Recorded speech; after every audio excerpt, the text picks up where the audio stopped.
नमस्कार दोस्तों, नवरात्रि के दूसरे दिन माता के दूसरे स्वरूप माँ ब्रह्मचारिणी की पूजा अर्चना की जाती है।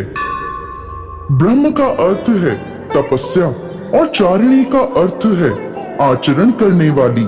इस अनुसार ब्रह्मचारिणी का अर्थ हुआ तप का आचरण करने वाली।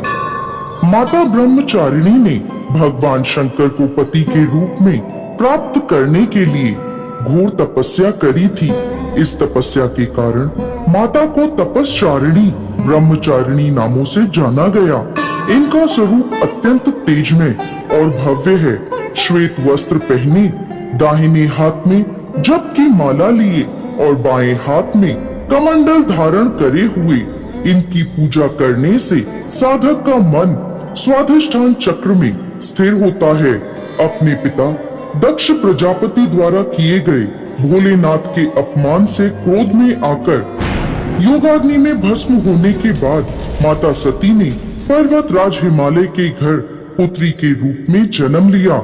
यहाँ उनका नाम पार्वती या शैलपुत्री रखा गया। जब पार्वती बड़ी हुई, ब्रह्मा जी के मानस पुत्र देवर्षि नारद ने उन्हें दर्शन दिए और उन्होंने पार्वती जी को बताया कि यदि वह तपस्या की राह पर चले तो अपने पूर्व जन्म के पति भगवान भोलेनाथ को वो पति के रूप में प्राप्त कर सकती हैं। नारद मुनि के उपदेशानुसार भोलेनाथ को पति के रूप में प्राप्त करने के लिए पार्वती जी ने घोर तपस्या करी। उन्होंने 1000 सालों तक केवल फल और फूल खाकर तपस्या करी। फिर 100 सालों तक केवल साग खाया। कठोर तप करते हुए माता ने खुले आकाश के नीचे बारिश, धूप और ठंड के भयानक कष्ट सहे। इतनी कठोर तपस्या करने के बाद 3000 सालों तक धरती पर गिरे हुए बील पत्रों को खाकर भोलेनाथ की पूजा अर्चना करी। फिर कुछ समय बाद उन्होंने वह बील पत्र खाना भी बंद कर दिया। इसके बाद हजारों सालों तक उन्होंने बिना कुछ खाए पिए कठोर तप किया। इस तपस्या के कारण देवी का शरीर दुबला पतला और शीर्ण हो गया। उनकी यह निर्बल दशा देखकर उनकी माता मैना को बहुत दुख हुआ। उनकी इस कठोर तपस्या को देख तीनों लोकों में हाहाकार मच गया। सभी देवता, ऋषि और पुण्य आत्माएं माता की तपस्या की प्रशंसा करने लगे। अंत में देवी के तप से प्रसन्न होकर ब्रह्मा जी उनके समक्ष प्रकट हुए और उनसे पूछने लगे, हे देवी, आज तक किसी ने भी इतनी कठोर तपस्या नहीं करी।